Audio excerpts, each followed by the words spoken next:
Assalamualaikum warahmatullahi wabarakatuh. Alhamdulillah, kalimat suci, kalimat mulia, kalimat sempurna yang selalu kita ucapkan kepada zat yang suci, zat yang mulia dan zat yang sempurna, yang telah menciptakan, mengurus, mengawas, memiliki dan yang akan memusnahkan apapun yang di langit dan di bumi sesuai dengan kehendaknya. Tidak ada sekutu baginya, tidak beranak dan tidak diperanakkan. Zat yang maha kuat, maha adil, maha perkasa. Dialah Allah, sang pencipta satu-satunya. Dia telah menggantungkan segala kebutuhan kita dengan memuji namanya dengan kalimat mulia, Alhamdulillah. Maka sangat wajar kalau kita selalu mengucapkan kalimat ini. Juga kita banyakkan salam hormat kita kepada manusia yang telah dipilih oleh sang pencipta, disempurnakan jalur nasabnya, fisiknya dan ilmunya, dipilih menjadi penutup risalah para nabi dan rasul, utusan sang pencipta Allah, untuk membawa semua yang dibutuhkan oleh manusia dan jin dalam roda kehidupan mereka di muka bumi ini dari panduan hidup. Maka mereka tahu mana halal, mana haram, mana yang dibolehkan, mana yang dilarang oleh sang pencipta Allah. Manusia terbaik ini diperintahkan oleh Allah untuk dijadikan sebagai suri tauladan, diciplak hidupnya, makannya, minumnya, berpakaiannya, bergaulnya, berekonominya, bahkan sampai berpolitiknya. Semuanya diikuti oleh orang-orang beriman. Sang pencipta Allah telah menjadikan ibadah buat kita semua, orang-orang yang sudah mengaku beriman kepada Allah, sebagai ibadah. Kalau kita mengucapkan salam hormat kepada manusia terbaik ini, maka sangat wajar kalau kita selalu membacakan salawat dan taslim kepada Nabi besar Muhammad sallallahu alaihi wasallam. Seperti biasa, saudaraku seiman, melanjutkan bahasan kita dosa-dosa besar, dan kita masuk ke dosa besar ke-50 malam ini. Setelah kita membahas yang lalu dosa besar ke-49 tentang hukum memberontak dengan senjata dan mengkafirkan karena dosa-dosa besar, dan kita sudah sebutkan rincian panjang lebar tentang kaum Khawarij yang telah diingatkan oleh baginda Nabi SAW, di mana mereka paling suka mengkafirkan orang-orang lain dan keluar dari pemerintah resmi yang ada di wilayah mereka, serta selalu saja membuat kekacauan. Malam ini teman-teman sekalian kita akan bahas dosa besar ke-50. Imam Az-Zahabi menyebutkan bahwasanya menyakiti kaum muslimin dan mencaci mereka. Muslimin jamak daripada muslim, dan muslim kalau kita ambil secara etimologi Islam atau Muslim, Islam adalah pegangan dan Muslim adalah orang yang berpegang pada apa? Islam adalah istislamun nafsu lillahi rabbil alamin. Semua yang telah menyerahkan diri kepada Allah sang pencipta, dia sudah serahkan seluruhnya, waktunya, darahnya, hidupnya, apa saja. Semuanya ditundukkan kepada sang pencipta Allah. Dan di dalam terminologinya, Muslim artinya sosok manusia yang telah beriman kepada Allah dan beriman kepada semua apa yang telah Allah perintahkan tanpa memilah-milah, termasuk mengikuti dan mengakui semua risalah nabi-nabi dan rasul. Kita diberikan julukan Muslim tanpa melihat ada lagi rasisme, tidak ada lagi suku, kebangsaan, warna kulit, paras wajah, poster tubuh, jabatan, kekayaan, sudah tidak ada lagi dalam Islam itu. Siapapun yang syahadat dia Muslim, dan hukumnya hukum zahir, apa yang terlihat depan mata maka dia adalah muslim selama dia syahadat. Adanya pelanggaran-pelanggaran agama pada dirinya, maka kita mengingatkan sesuai dengan kadar pelanggarannya saja, dan kita tidak boleh sama sekali sengaja mengorek-ngorek kesalahan muslim, apalagi sampai menyakiti mereka atau mencaci maki atau bahkan masuk ke dalam kehormatan atau mencoreng kehormatannya. Muslim teman-teman sekalian adalah saudara muslim yang lain. Dia tidak akan pernah menyakiti saudaranya, dia tidak akan pernah menghinanya, tidak akan pernah menjatuhkannya, merusak martabatnya, ya. Semuanya muslim terhadap muslim yang lain diharamkan. Sebagaimana sabda Nabi SAW dalam hadis sahih, kullu muslimin ala muslimin haram damuhu wa maluhu wa irduh. Semua muslim terhadap muslim yang lain diharamkan darahnya, kehormatannya, dan juga hartanya. Tidak boleh sama sekali kita memukul seorang muslim sehingga dia berdarah misalnya. Atau tidak boleh seseorang sengaja mencoreng kehormatannya, merusak nama baiknya, mengganggu keluarganya misalnya, menghina anak-anaknya, atau menghina tunggangannya zaman dulu, kuda unta, zaman sekarang kendaraannya misalnya, penampilannya, tutur katanya tidak boleh dihina sama sekali sehingga itu mencoreng kehormatannya, dan tidak boleh ditipu hartanya. Sama sekali tidak boleh dibuat manipulasi data, sengaja mau utang kemudian dengan niat tidak bayar misalnya, atau ingin menipunya dengan proposal-proposal palsu, penawaran-penawaran palsu. Tentu menipu dosa sendiri, dosa besar, sudah pernah kita bahas. Menipu seorang muslim dosa besar sendiri lagi. Jadi orang kalau menipu seorang muslim, dosa menipunya ada, dosa menipu si muslimnya juga ada. Jadi double dosa di sini. Dan itu teman-teman sekalian, apapun yang diharamkan dilakukan dari seorang muslim ke muslim yang lain, diharamkan juga dilakukan bagi orang-orang kafir. Hanya saja orang-orang kafir punya hukum tersendiri, karena mereka belum meyakini Allah secara 100%, seperti kasus ahli kitab Yahudi dan Nasrani. Mereka hanya meyakini sampai nabi mereka saja, tidak mau meyakini nabi yang datang setelah nabi mereka. Seperti setelah Musa dan Isa alaihissalam datang Nabi Muhammad alaihissalam yang sudah kita imani keberadaan risalahnya, dan kita tetap mengimani risalah nabi-nabi sebelum Nabi Muhammad SAW. Dan kita sudah yakin rukun iman kita ada 6. Di antaranya beriman kepada kitab-kitab dan rasul-rasul. Artinya kita meyakini semua. Isa kita yakini Nabi, Musa kita yakini Nabi alaihissalam, dan kita juga meyakini Muhammad SAW sebagai Nabi. Hanya saja syariat yang diterapkan syariat Nabi yang terakhir, sebagaimana yang sudah sering saya rincikan. Teman-teman sekalian, kita dalam Islam disuruh selalu berbuat kebaikan. Bahkan kata Nabi SAW dalam hadis Sahih riwayat Tirmidzi, fi kulli kabidin rotbatin ajir. Dan saya pernah temukan riwayat ini, kalau tidak salah riwayatkan Bukhari juga. Di setiap denyut kehidupan ada pahala. Kita berbuat baik sama siapapun pahala. Bahkan kepada hewan, kepada tumbuhan pun kita akan dapat pahala. Nabi SAW melarang untuk menyakiti siapapun tanpa sebab. Sampai pernah ada beberapa sahabat melihat ada seekor burung. Burung ini rupanya sarangnya jatuh dari pohon, dan anak-anak burung itu ada. Maka beberapa sahabat menganggap anak burung ini lucu, diambil, dijadikan sebagai bahan mainan. Mereka bercanda gitu. Ternyata induk burung itu pada saat datang, dia keliling-keliling di sekitar masjid Nabi SAW sambil teriak-teriak induk burung ini. Nabi SAW keluar lihat, dan Nabi lihat ada sarangnya di situ, dan induk itu berputar-putar di sekitar sarang itu. Lalu kata beliau SAW dalam hadis Bukhari Muslim, siapa yang telah menyakiti hatinya burung ini dengan mengambil anak-anaknya, kembalikan segera anak-anaknya kepadanya. Maka para sahabat pun mengembalikan anak-anak daripada burung itu. Burung saja disuruh kita berbuat baik seperti itu. Kalau ada semut lewat teman-teman sekalian, semut lewat, kita tahu memang semut kalau menyengat sakit, tetapi dia lewat dan kita anggapnya adalah makhluknya Allah, dan kita sengaja menyingkirkan saja tanpa harus membunuhnya, maka itu dapat pahala. Karena kita tahu kita menghormati makhluknya Allah, gitu kan? Kita hanya boleh membunuh sesuatu yang mengganggu kita. Kalau dari hewan-hewan mengganggu, kecuali itu ada 5 hewan nanti yang akan saya sebutkan. Tapi yang jelas kita dianjurkan untuk menjaga hubungan yang baik dengan hewan-hewan, tumbuh-tumbuhan, jin, ya, jin yang beriman. Sampai kata Nabi SAW, kalau kalian makan daging, makanlah dan rapikanlah tulangnya. Karena itu makanan saudara kalian dari jin yang beriman akan memakan tulang-tulang itu. Jangan serakin. Pohon-pohon juga Nabi SAW suruh kita menanam pohon, menjaganya, merawatnya. Kata beliau SAW dalam hadis yang sahih riwayat Bukhari, kalau di tangan salah seorang dari kalian ada bibit pohon, dia tahu kalau dia tahu.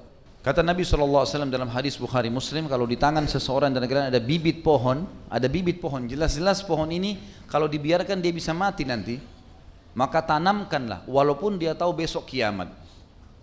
Dan kata Nabi SAW, kalau ada bibit di tangan seorang kalian kemudian dia tanam tanaman, maka tidak ada satupun dari manusia, dari jin, dari hewan-hewan yang makan dari pohon itu, daunnya, buahnya, ataupun bernaung di bawahnya, kecuali jadi pahala buat dia. Ada motivasi untuk merawat, untuk menjaga, ya.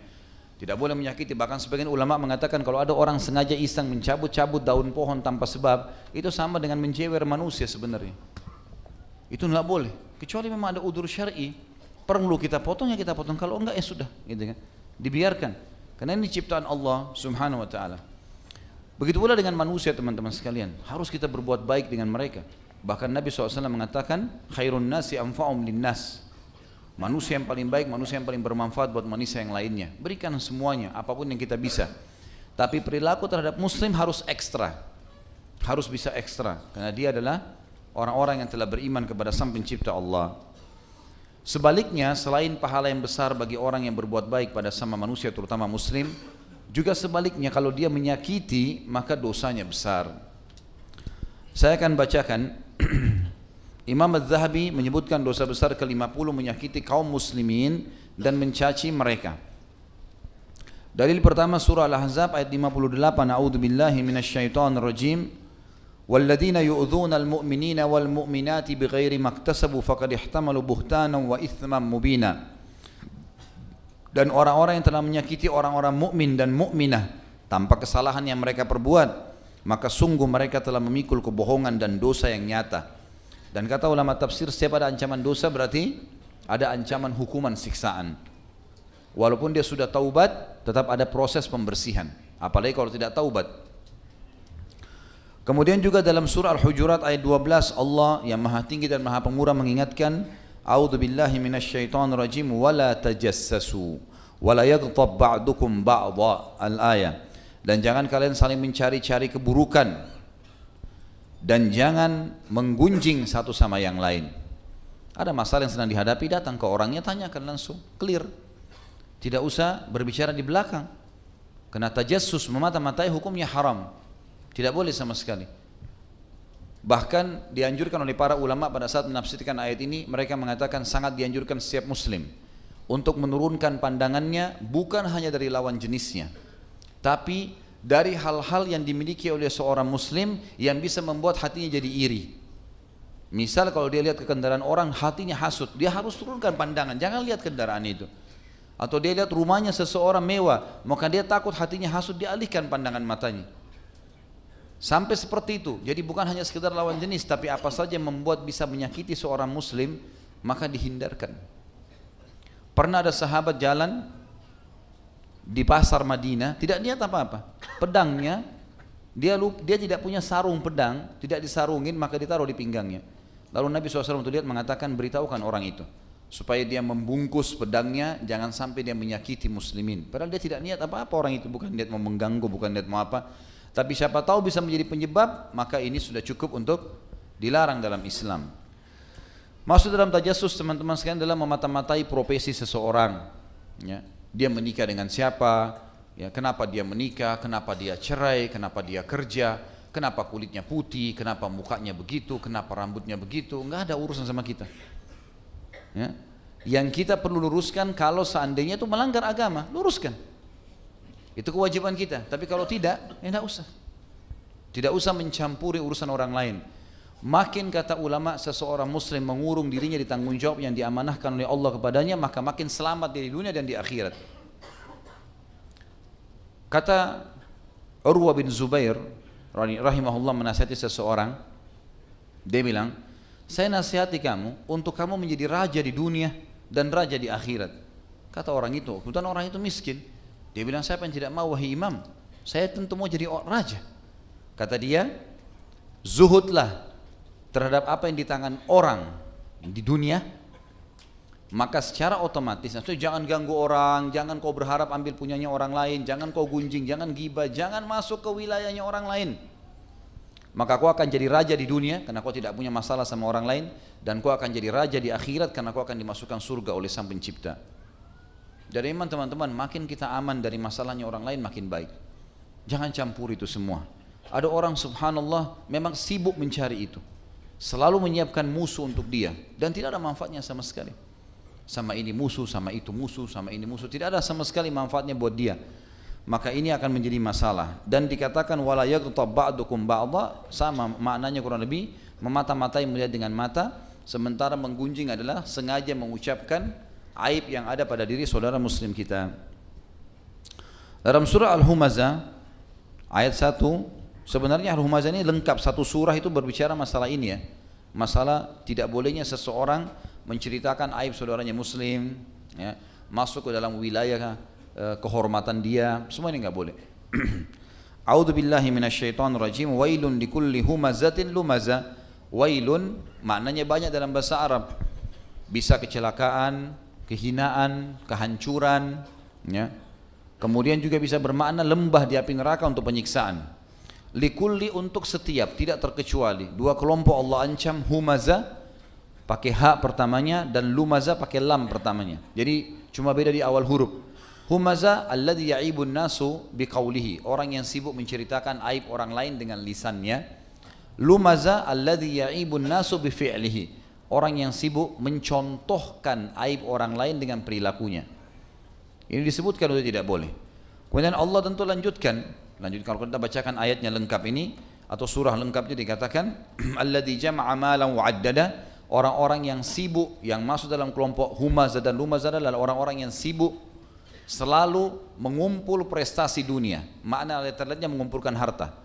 Kadang-kadang untuk jabatan maka dia menyenggol orang lain supaya jatuh, supaya dia terpilih sebagai calon ketua lembaga, rektor di kampus, apalah ya, mungkin ketua takmir masjid, mungkin ini, mungkin itu, atau mungkin sampai kepada ketua wilayah, ya, pilkada, pilpres dan seterusnya.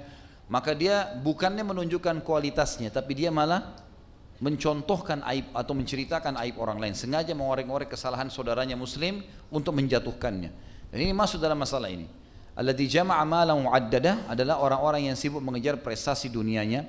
Yahsabu annama lahu akhlada, dia mengira hartanya, prestasi dunianya, jabatannya akan mengekalkannya di dunia. Kalla, tidak akan pernah. La yumbadzanna fil hutama, pasti dia akan dilempar ke dalam hutama. Wa ma adraka mal hutama, apakah kalian tahu apa itu hutama? Kenapa harus takut?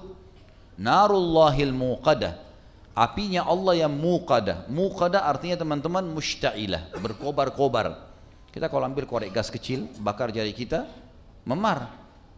Ya, mungkin cuma hitungan detik, kalau 1 menit mungkin matang tangan kita. Bagaimana kalau api yang berkobar disemprotkan ke badan kita? Ini diibaratkan seperti itu. Lalu Allah mengatakan allati tattali'u 'alal af'idah, sifatnya api itu bisa membakar sampai ke jantung manusia.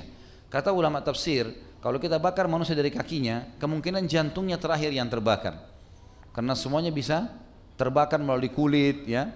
Tapi jantung tersembunyi di belakang tulang, gitu ya. Tulang dada, tulang rusuk, maka berarti secara otomatis dia akan lama. Tapi neraka utama begitu membakar kakinya langsung membakar jantungnya. Tidak cukup sampai situ. Setelah dikatakan sampai pada jantung manusia, innaha alaihim mu'sadah, sesungguhnya api itu mengelilingi mereka. Makna yang lain mu'sadah adalah multasiqah, melengket, melekat. Jadi kalau kita lemparkan api ke orang, semprotkan api, lalu api itu tertarik lagi ke senjata kita misalnya, dia hanya rasakan percikan api kemudian selesai. Mungkin panas, mungkin memar, tapi bagaimana kalau badan orang itu dikasih minyak atau bensin lalu disemprot api, lalu apinya melengket di badannya sampai dia mati terbakar. Maka ini yang dimaksud dengan innaha alaihim mu'sadah. Sesungguhnya api neraka utama itu begitu kena badan mereka melengket sampai membakar hangus, baru kemudian dia padam, dikasih diganti lagi kulit baru, kemudian dibuat lagi makhluk itu, dibangunkan lagi, dibangkitkan lagi, kemudian dibakar lagi, begitu terus. Kemudian fi amadin mumaddadah, ayat terakhir, dan mereka akan diikat di tiang-tiang yang bergelantungan di atap neraka utama.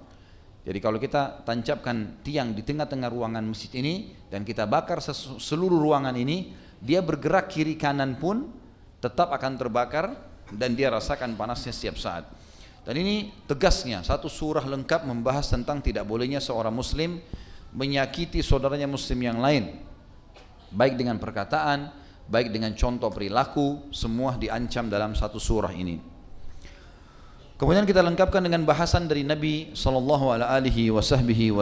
Hadis pertama riwayat Bukhari dalam Kitabul Adab, nomor hadisnya 3130, dan Imam Muslim dalam Kitabul Bir Wassilah nomor 2591. Kata Nabi SAW, inna syarran nasi manzilatan indallahi man wada'ahun nasu tiqa'a fuhshi atau fahshihi. Sesungguhnya manusia yang paling buruk kedudukannya di sisi Allah pada hari kiamat adalah orang yang ditinggalkan oleh manusia karena takut akan kekejiannya atau kejahatannya. Jadi kita muhasabah masing-masing teman-teman sekalian. Kalau ada di diri kita, setiap kali kita mau berteman dengan orang, mengunjungi kerabat, berbicara dengan orang lalu orang lain berusaha menghindar, itu menandakan ada masalah nih. Bahkan sudah jelas-jelas divonis orang ini adalah orang yang paling buruk kedudukannya di sisi Allah, artinya paling berat siksaannya pada hari kiamat.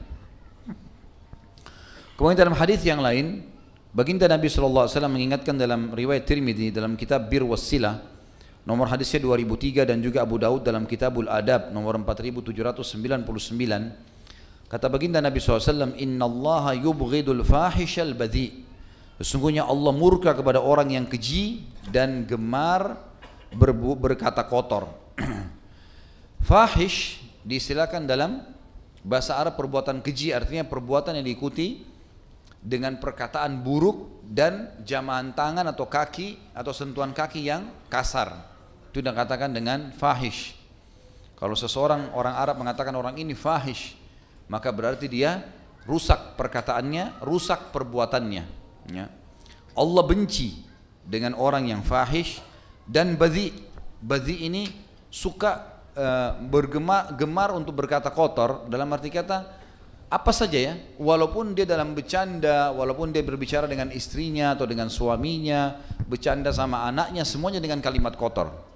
Itu diistilahkan dengan badhi. Semua ini tentu teman-teman sekalian tujuannya untuk menghindari jangan sampai menyakiti orang lain. Di dalam hadis yang ketiga adalah hadis riwayat At-Tayalisi dari Usama bin Syarik dan isnadnya sahih. Kata Nabi SAW, kullul muslimi alal muslimi haramun irduhu wa maluhu wa damuhu at-taqwa hahuna bihasbi imri'in minasyarri an yahkira akhahu muslim. Setiap muslim terhadap muslim yang lain diharamkan kehormatannya. Gak boleh sama sekali dicoreng apapun yang berhubungan dengan martabatnya, nama baiknya kah, ya, ekonominya kah, istri dan anaknya kah, atau suami sama anaknya kah, tidak boleh sama sekali dicoreng hubungannya, tidak boleh dirusak sama sekali irdi, kehormatannya. Mal adalah hartanya, tadi sudah saya jelaskan di awal pembukaan kita, tidak boleh ditipu, tidak boleh diambil, tidak boleh sengaja utang nggak bayar. Wadamuhu, dan darahnya tidak boleh ditumpahkan, ya. Takwa itu ada di sini, kata Nabi SAW. Kepatuhan itu ada di sini, lalu beliau berikan isyarat ke dadahnya. Artinya apa yang saya sampaikan ini akan berbekas pada orang yang berbicara atau menanamkan di dalam hatinya. Kepatuhan kepada Allah akan ada di dalam hati seseorang. Dan cukuplah sebagai sebuah keburukan yang berat sekali bagi seseorang pada hari kiamat. Keburukan, kekejian artinya hukuman yang berat, ya.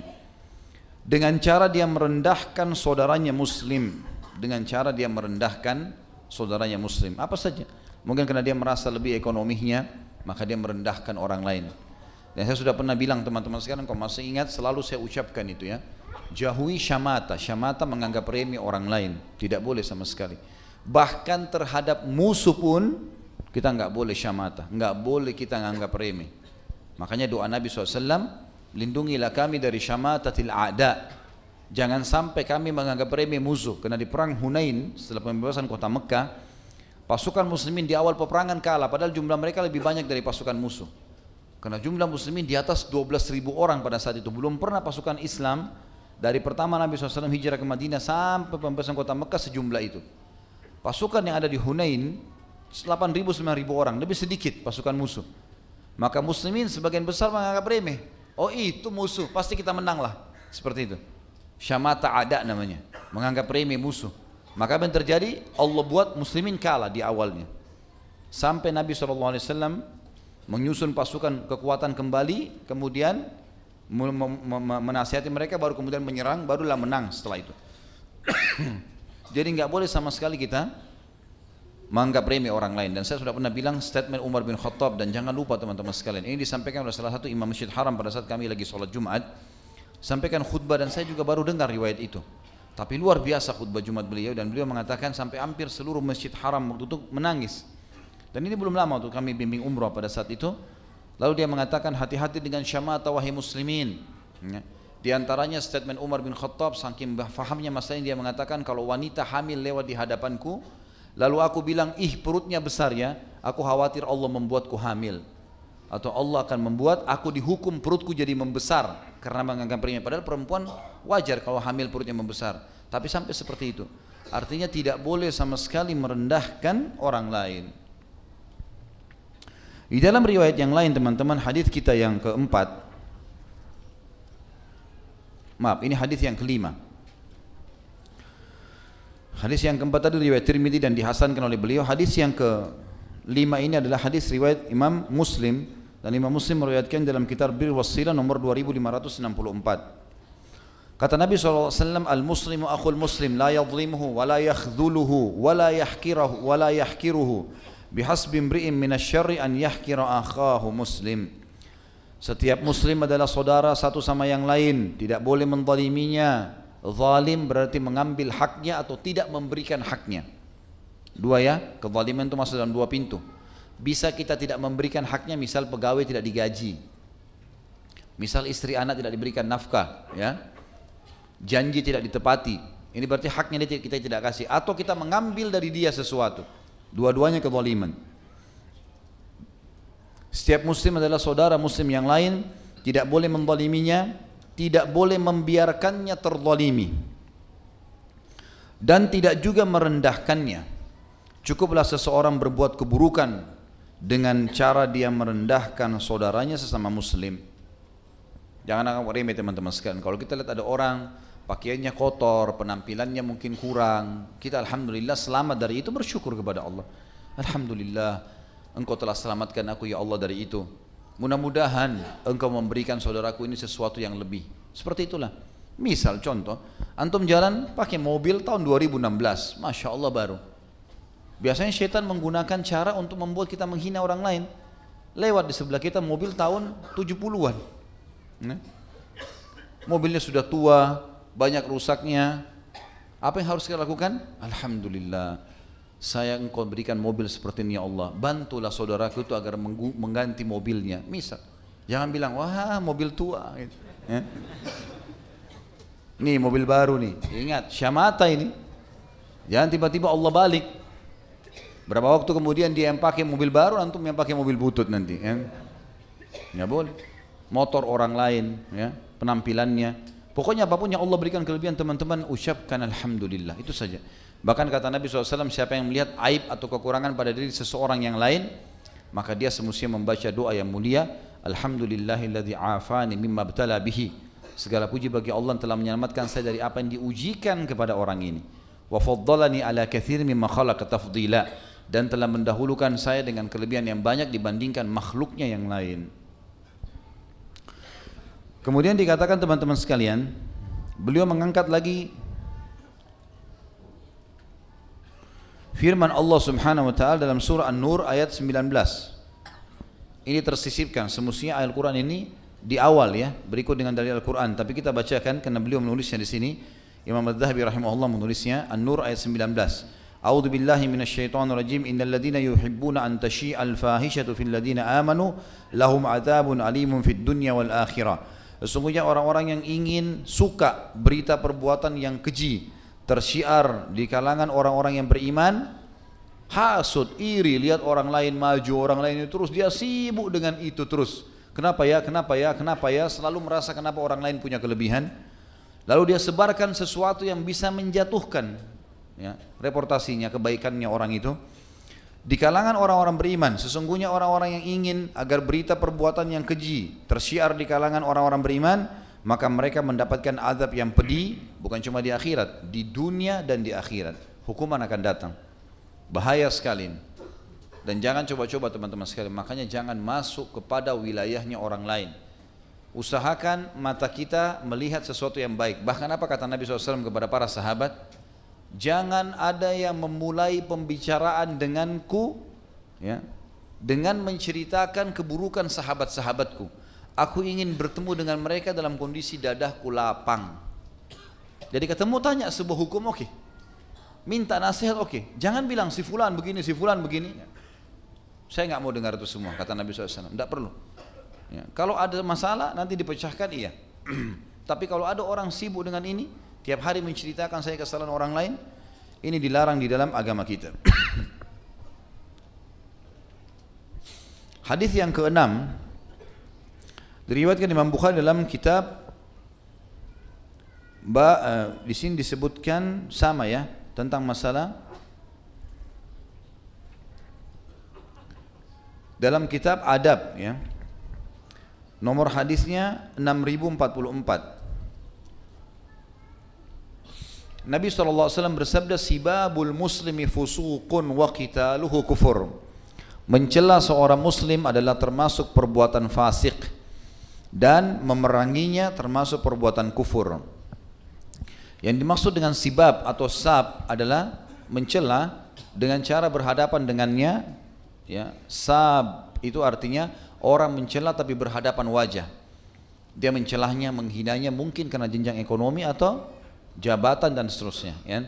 Misal seseorang ibu di rumah, ibu ummahat kita di rumah memarah-marahi pembantunya karena menganggap pembantu ini pekerja gitu kan.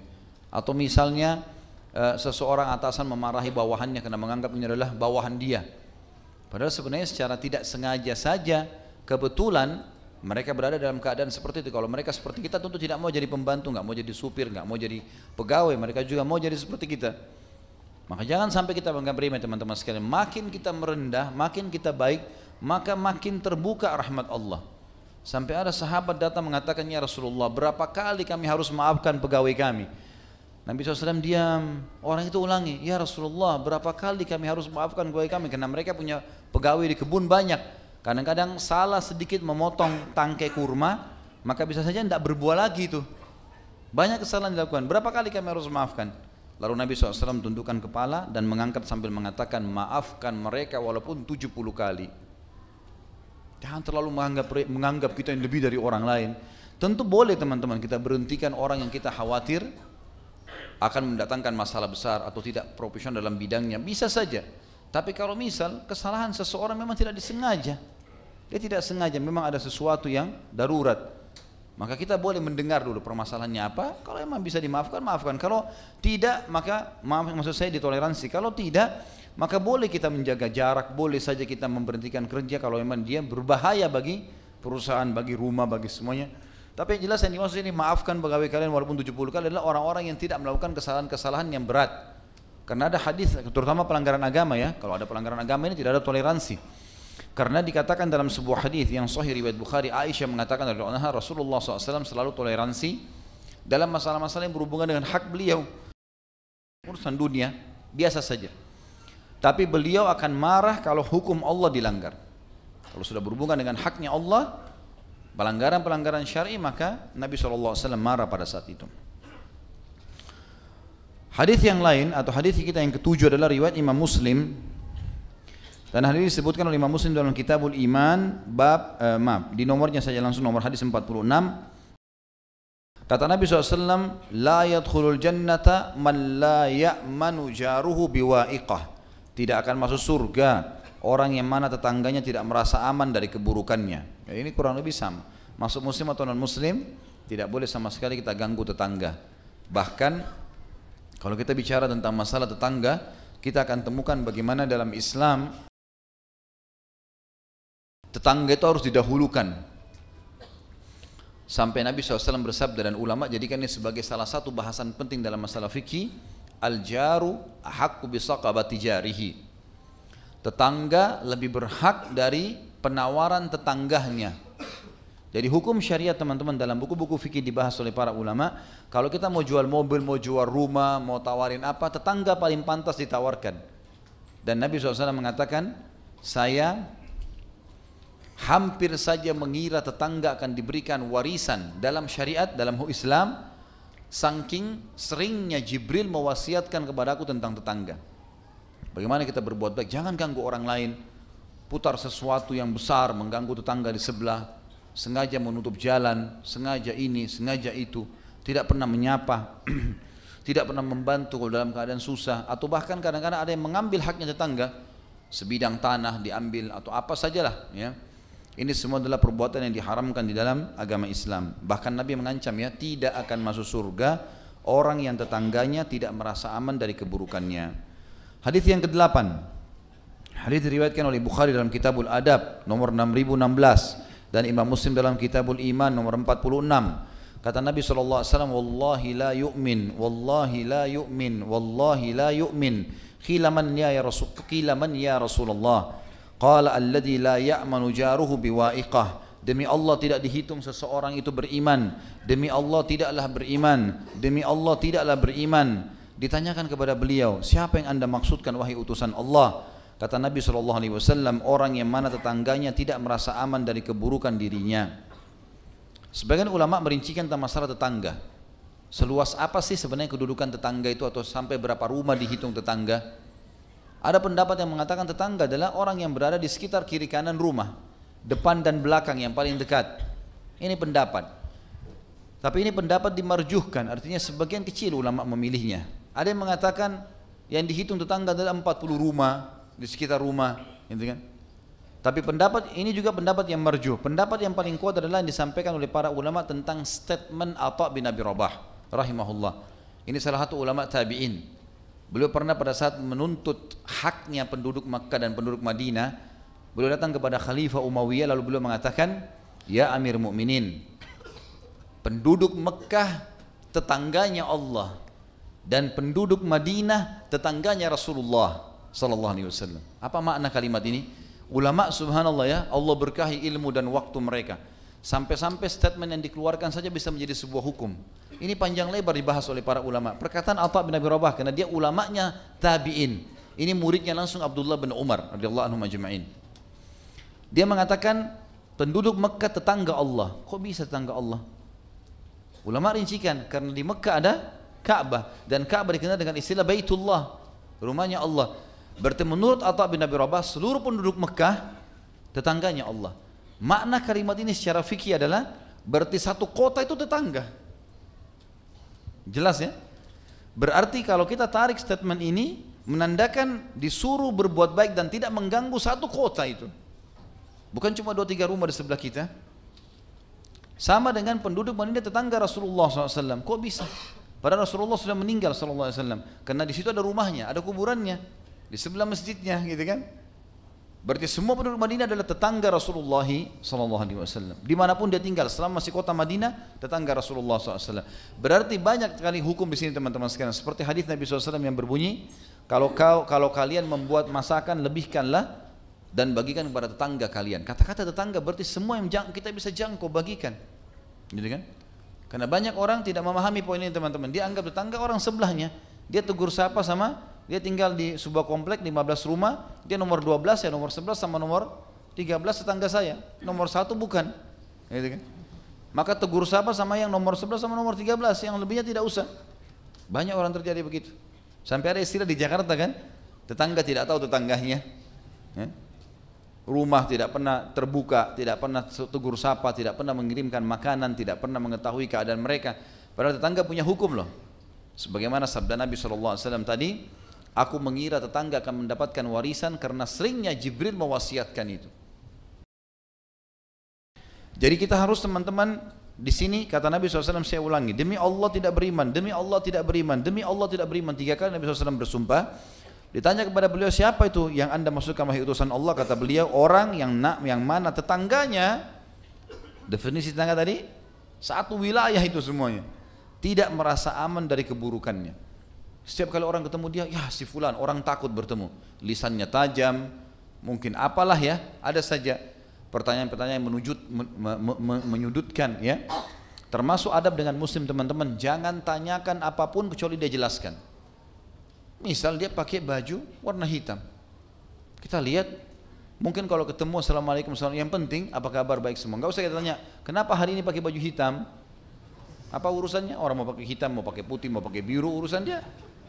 Tapi kalau pelanggaran agama, misal ada pelanggaran agama, langsung kita masuk ke poin. Akhi, setahu saya ada hadis Nabi yang melarang memakai baju syuhra misalnya, baju yang menyolok atau baju yang cenderung dengan warna lawan jenis, maka itu semestinya harus dijauhi. Kita berikan nasihat dengan tujuan itu. Jangan menyudutkan orang-orang dengan pertanyaan yang tidak perlu. Sebagian salaful ummah berkata, kalau seandainya ada seorang yang saya kenal jalan di atas tunggangan, zaman dulu tuh orang pakai unta sama kuda, jadi kelihatan sekali, bersama seorang wanita yang saya tidak kenal. Jadi dia kenal si laki-laki tapi dia tidak kenal si wanita, kena persahabatan misalnya. Jalan, kalau saya mengenal seseorang, sosok laki-laki, Berjalan dengan seorang wanita yang saya tidak kenal, padahal saya sudah kenal baik si laki-laki, saya akan mengatakan itu berarti itu mungkin istrinya, itu mungkin ibunya, itu mungkin adiknya. Saya akan cari 100 alasan untuk membenarkan itu adalah bukan wanita asing. Sampai seperti itu mereka menjaga lisannya. Karena bisa saja sahabat kita nikah tidak beritahukan kepada kita, bisa terjadi, gitu kan? Maka tidak boleh sangka buruk ini. Kemudian hadis yang ke-9 adalah hadis yang diriwayatkan Imam Ahmad dalam musnadnya dari Anas radhiyallahu anhu. Maaf, ini sebenarnya hadis sahihain, ya. Sahih sesuai dengan syarat sahihain. Sahih sesuai dengan syarat Bukhari Muslim, tapi ini riwayat Imam Ahmad. Di jilid 4 musnad beliau nomor 154, kata Nabi SAW, la yadkhulul jannata abdun la ya'manu jaruhu biwa'iqah. Tidak masuk surga seorang hamba yang mana tetangganya tidak merasa aman dari keburukan dirinya. Selanjutnya yang ke-10 adalah hadis Bukhari Muslim. Nabi SAW bersabda, man kana yu'minu billahi wal yawmil akhir fala yu'dhi jarah. Barang siapa yang beriman kepada Allah hari akhir, maka hendaklah dia tidak menyakiti atau mengganggu tetangganya. Hadis yang setelahnya lafaz Imam Muslim, dan hadis ini yang tadi yang pertama diriwayatkan Imam Bukhari dalam Kitabul Adab nomor 6018 dan Imam Muslim dalam Kitabul Iman nomor 47. Sementara hadis kita yang ke-11 adalah hadis riwayat Muslim dalam Kitabul Iman nomor 48. Kata Nabi SAW, man kana yu'minu billahi wal yawmil akhir falyuhsin ila jarihi. Barang siapa yang beriman kepada Allah dan hari akhir, maka hendaklah dia bersikap baik kepada tetangganya. Jadi makin baik kepada tetangga berarti kita akan baik juga kepada orang lain. Hadis yang ke-12 adalah hadis riwayat Abu Hurairah radhiyallahu anhu. Beliau berkata, dan hadis ini diriwayatkan oleh Hakim dalam kitab Mustadraknya, dalam kitab Bir Wassilah di jilid 4 nomor 16, dan Imam Adz-Dzahabi menyetujui tentang kesahihan hadis ini. Qila ya Rasulullah, inna fulanata tusalli al-laila wa tasumu an-nahar wa fi lisaniha syai'un yu'dhi jiraniha atau jiranaha salitah, faqala la khaira fiha hiya fin-nar. Ditanyakan kepada Rasulullah SAW, ya Rasulullah, sesungguhnya si fulanah, ada seorang wanita di Madinah rajin sekali sholat sunnah malam, tahajud gak pernah ketinggalan, dan berpuasa di siang hari, selalu puasa Senin Kamis, Ayyamul Bid, selalu jalan. Tapi lisannya menyakiti tetangganya. Kemudian ditambah dengan kalimat salitah, di sini terjemahkan pedas, artinya lisannya luar biasa, caci maki, menjatuhkan orang, menggunjing, memfitnah. Maka Nabi SAW bersabda, artinya Abu Hurairah tanya, ya Rasulullah, orang sholat malam, orang puasa tiap siangnya, di waktu siangnya, tapi dia menghina orang lain, bagaimana? Kata Nabi SAW, tidak ada kebaikan padanya, dia pasti masuk neraka. Bukan cuma orang mati, orang hidup teman-teman sekalian, orang yang sudah mati pun kita dianjurkan untuk tidak menyebutkan keburukan mereka. Kalaupun orang itu buruk dan kita mau jadikan sebagai ibrah, ulama merincikan, kalau dia orang kafir seperti Fir'aun, Haman, Qarun, ya, Namrud, ini boleh disebutkan untuk menjadi ibrah. Tapi kalau seorang muslim sudah meninggal, maka sebaiknya tidak usah disebutkan, dijauhi sama sekali. Karena juga kalau mau diambil ibrah darinya tidak perlu, kita tinggal sebutkan kebaikan dalam agama kita untuk diterapkan gitu. Karena Nabi SAW bersabda, dan ini hadis kita yang ke 12 atau 13 ini ya, diriwayatkan oleh Hakim dalam kitab Mustadrak, dalam Mustadrak beliau, kitab Janaiz jilid 1 halaman 385. Beliau mensahihkan, dan juga Hakim dan juga Adz-Dzahabi menyetujui masalah ini tentang kesahihan. Kata Nabi SAW, udhkuru mahasina mautakum wa kuffu masawi'ihim. Sebutkan kebaikan-kebaikan orang yang telah meninggal dunia dari kalian, dan cukuplah, jangan bicarakan kejelekan mereka. Sudah selesai, jangan lagi disebut-sebut. Selanjutnya tentu saya seperti biasa teman-teman, kita akan ambil waktu durasi azan iqamah ini, kita akan masuk menyelesaikan hadis-hadis, karena nanti setelah sholat ba'da isya kita akan langsung masuk ke pertanyaan. Hadis selanjutnya yang ke-13 ya, 12, 13, ini yang ke-14 ya. Abi Dzar radhiyallahu anhu meriwayatkan bahwa beliau telah mendengarkan Nabi SAW bersabda, man da'a rajulan bil kufri aw qala aduwallah wa laysa kadzalika illa raja' alaih. Saking pentingnya harus jaga lisan, hadis Bukhari Muslim menjelaskan. Bukhari menyebutkan dalam Kitabul Adab nomor 6045, Muslim dalam Kitabul Iman nomor 61. Kata Nabi SAW, barang siapa yang memanggil seseorang dengan sebutan kafir karena perilakunya buruk misalnya, tapi dia masih muslim, atau dia mengatakan wahai musuh Allah, mungkin karena perilaku maksiatnya, Padahal kenyataannya tidak demikian, dia belum tahu. Jangan cuma nilai orang dari penampilan, melainkan pasti akan kembali kepada pengucapnya. Hadis yang selanjutnya yang ke-15. Diriwayatkan hadis ini oleh Abu Daud dalam Kitabul Adab nomor 4878 dan Imam Ahmad dalam Musnad beliau di jilid 3 nomor 224 atau halaman 224. Rasulullah SAW bersabda, "Lamma urija bi marartu bi qaumin lahum azfarun min nuhasin yakhmishuna wujuhahum wa sudurahum faqultu man haula'i ya Jibril faqala alladhina ya'kuluna luhuman nasi wa yaqa'una fi a'radihim." Pada malam aku diperjalankan, diisrakan, menerima perintah solat. Kata Nabi SAW, aku melewati satu kaum yang mempunyai kuku-kuku dari tembaga yang tajam. Kemudian mereka mencakar wajah dan dada mereka sendiri. Lalu aku bertanya, siapa mereka itu wahai Jibril? Lalu Jibril alaihissalam menjawab, mereka adalah orang-orang yang memakan daging manusia dan terjerumus membicarakan kehormatan orang lain. Memakan daging manusia maksudnya adalah menceritakan aib orang lain. Yang ke-16, hadis Nabi SAW riwayat Bukhari Muslim. Bukhari menyebutkan dalam Kitabul Adab nomor 5973 dan Imam Muslim dalam Kitabul Iman nomor 90. Tirmidzi juga menyebutkan dalam Kitab Bir Wassila nomor 1903 dan Abu Daud dalam Kitabul Adab nomor 5141.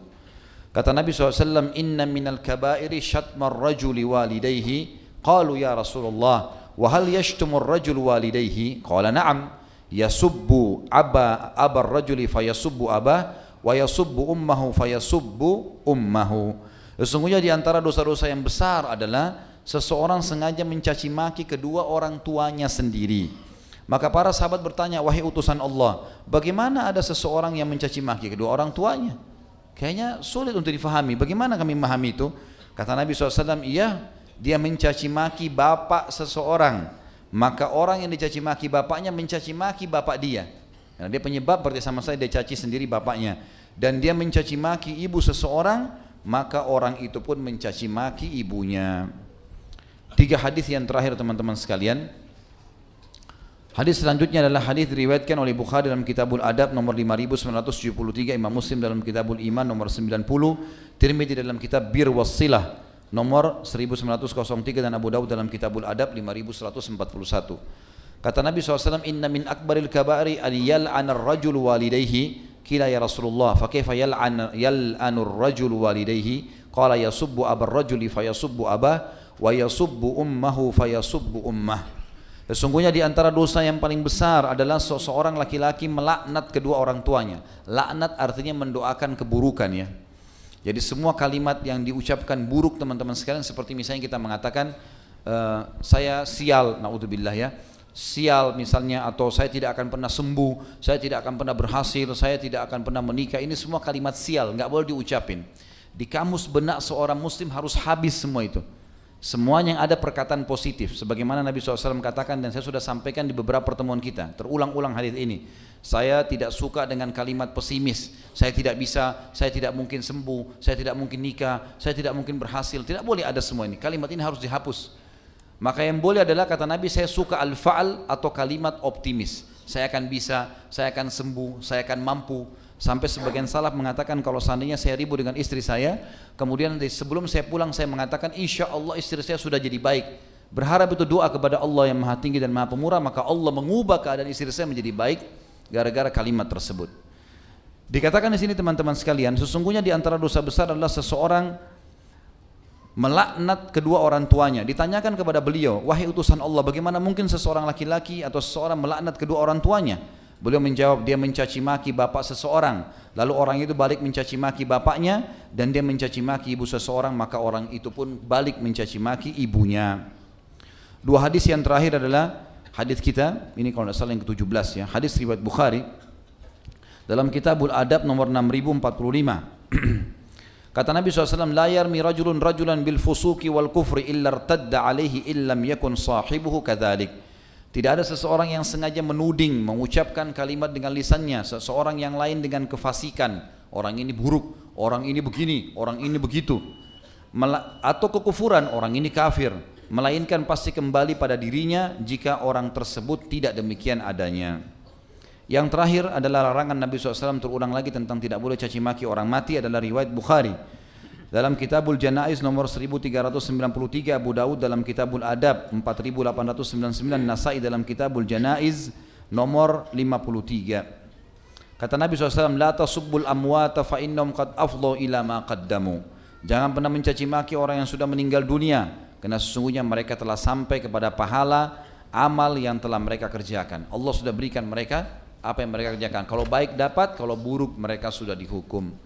Kita berdoa kepada Allah Sang Pencipta yang Maha Kuat dan Maha Perkasa untuk menerima atau menjadikan majlis kita ini sebagai tambahan amal kita pada hari kiamat, dan semoga semua amal yang pernah kita kerjakan sekecil sampai sebesar apapun sampai ajal datang semua diterima dengan kemahamurahannya, dan semoga semua kesalahan muslimin dan kesalahan kita semua sekecil sampai sebesar apapun dimaafkan dengan kemahamurahannya dan diganti menjadi pahala.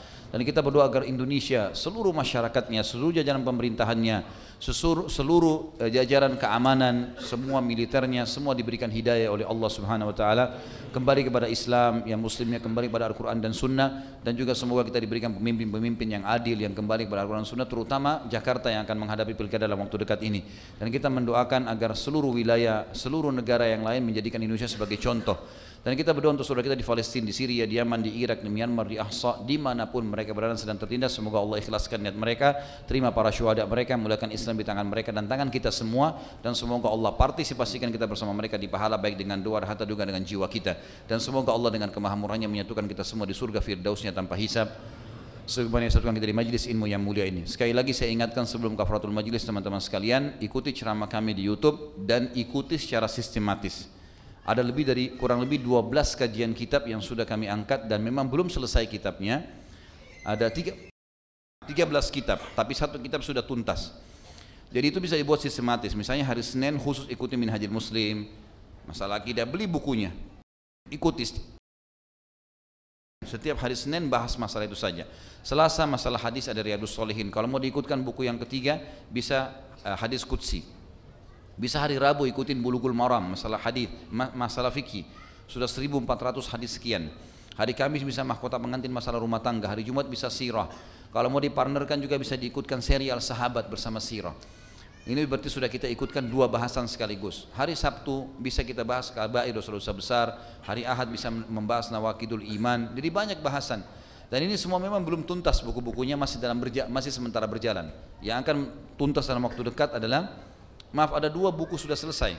Dosa-dosa besar ini, 107 dosa besar, dan ada buku yang lain Rasulullah SAW bercerita tentang surga dan neraka, itu juga sudah tuntas. Itu bisa diikutin. Yang lainnya masih dalam tahap penyelesaian, dan yang menyusul adalah buku Bulughul Maram insyaallah dalam waktu dekat, karena kita sudah bahas sampai 1000 hadis sekian, 1400 hadis sekian, dan insyaallah tinggal mungkin beberapa bab saja sudah selesai. Maka ini saya sarankan untuk diikuti secara sistematis teman-teman, supaya seperti kurikulum kuliah. Jadi jangan cuma sekedar ketik Khalid Basalamah terus dengar ceramah yang mana terlintas. Ini sayang, tidak sistematis. Lebih baik diatur, dibuat seperti kurikulum kuliah. Kalau bisa sehari dengar 2, dengar 3, bagus sekali. Kan gitu. Download, buatkan file dengan rapi, maka itu insya Allah bisa. Karena kami nggak bisa mengatur itu di YouTube ya. Permasalahannya setiap minggu kita ada upload lagi, 2 minggu upload lagi, jadi tidak bisa disusun. Naiknya maka akan sesuai dengan tema yang baru kita edit dan diangkat. Allahu a'lam. Mungkin begitu saja. Subhanakallahumma bihamdika asyhadu an la ilaha illa anta astaghfiruka wa atubu ilaik. Wassalamualaikum warahmatullahi wabarakatuh.